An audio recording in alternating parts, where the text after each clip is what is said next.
Price God. ஆண்டவராகிய இயேசு நாமத்தினாலே வாழ்த்துக்கள். வசனத்தை வாசிக்கிறேன். நெகேமியா புஸ்தகம் 3ஆம் அதிகாரம் 6ஆம் வசனம். பழைய வாசலை யோய்தாவும் மெசுல்லாவும் கட்டினார்கள் என்று சொல்லி கர்த்தருடைய வார்த்தை பார்க்கிறோம். பழைய வாசலை கட்டுகிற நபர்கள் இங்கே 2 பேரை குறித்து சொல்லப்பட்டிருக்கிறது. பழைய வாசல் இங்கே செப்பனிடப்பட்டது, இடிக்கப்பட்ட, சுட்டரிக்கப்பட்ட, அக்கினால் சுட்டரிக்கப்பட்ட இந்த பழைய வாசலை இங்கே யோய்தா கட்டி கொண்டிருக்கிறார்கள். அந்த பழைய வாசல் எதை குறிக்கிறது என்று சொன்னால், ரோமர் 6ஆம் அதிகாரத்தில் வசனம் 1 முதல் 23 வசனத்தில் நாம் வாசிக்கிற பொழுது பழைய சுபாவத்தை காட்டுகிற ஒரு காரியமாக இருக்கிறது. பழைய சுபாவத்தை களைந்து போட்டு பாவத்திற்கு அடிமையாக இருந்த நீங்கள் இப்பொழுது சுயாதீனத்திற்கு நீங்கள் அடிமையாக இருக்கிறீர்கள், அல்லது நீதிக்கு அடிமையாக இருக்கிறீர்கள். பாவத்தை களைந்து போட்டு பாவத்தை விட்டு விலகி பாவத்திற்கு எதிராக செயல்படுகிற வாழ்க்கை மாறிவிட்டது. ஆகவே இப்பொழுது பழைய சுபாவம் என்னை ஆளுகவில்லை, புதிய சுபாவத்துக்குள்ளே வந்திருக்கிறேன். பழைய சுபாவத்தை நான் களைந்து போடுகிறேன். பழைய சுபாவம் என்னை ஆளுகை செய்ய முடியாது. பாவத்தின் சம்பளம் மரணம்.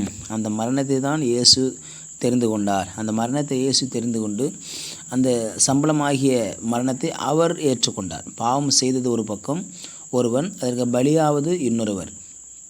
வேலை செய்தவன் கூலியை பார்த்துருவான். ஒரு வேலை செய்கிறான்னா அந்த வேலைக்குண்டான பணத்தை அவங்க தான் வாங்கணும். ஆனால் இங்கே பாவத்தின் சம்பளம் மரணமாகிய அந்த மரணத்தை மனிதன் பெற வேண்டியதை ஆண்டவராகிய இயேசு தனக்காய் அவர் எடுத்துக்கொண்டார். தனக்கானதாய் அவர் மாற்றினார். இதுதான் பாவத்தின் சம்பளமாகிய மரணம். அந்த மரணத்தை இயேசு ருசி பார்த்தார். அந்த மரணத்தை மனுக்குலத்திற்காக இயேசு எடுத்துக்கொண்டு நான் இதை செஞ்சுக்கிறேன் என்று சொல்லி அவர் ஏற்றுக்கொண்டார்.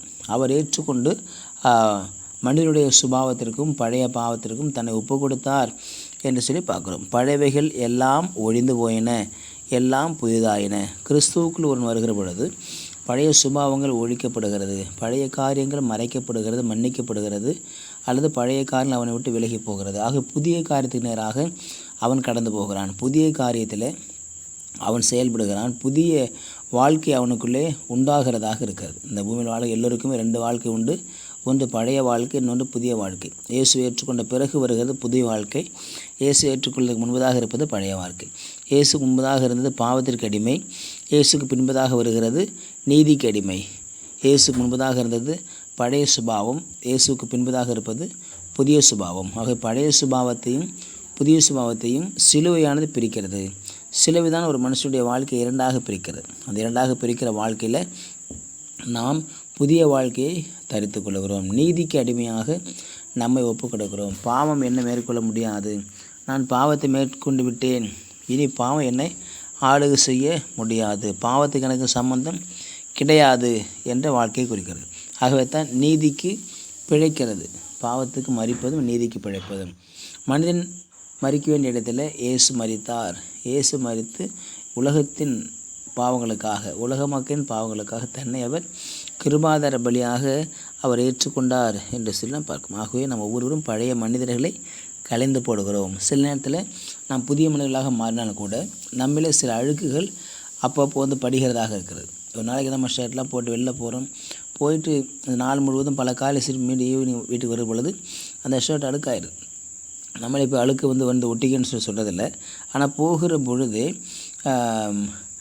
இந்த மாசுனால், இந்த காற்று இருக்கிறத அந்த மாசு, பவுடர், அதில் இருக்கிற அழுக்கு, புகை, இதெல்லாம் நம்முடைய சரீரத்தில் இந்த ஷர்ட்டில் படுறதுனால அழுக்காகி விடுகிறது. அப்படி அழுக்காகிறதுனால அதை நாம் திரும்ப வாஷ் பண்ணி திரும்ப போடுறோம். அதே போல் ஒரு மனுஷன் பாவம் செய்யலைன்னு சொன்னால் கூட அவன் இந்த பூமியில் பாவம் நிறைஞ்ச உலகத்தில் வாழுகிறதுனால கண்களினால் சில நேரத்தில் சில காரியத்தை பார்க்க நேரிடலாம், அல்லது சில காரியத்தை கேட்க நேரிடலாம், சில காரியத்தை டக்குன்னு யோசிக்க நேரிடலாம்.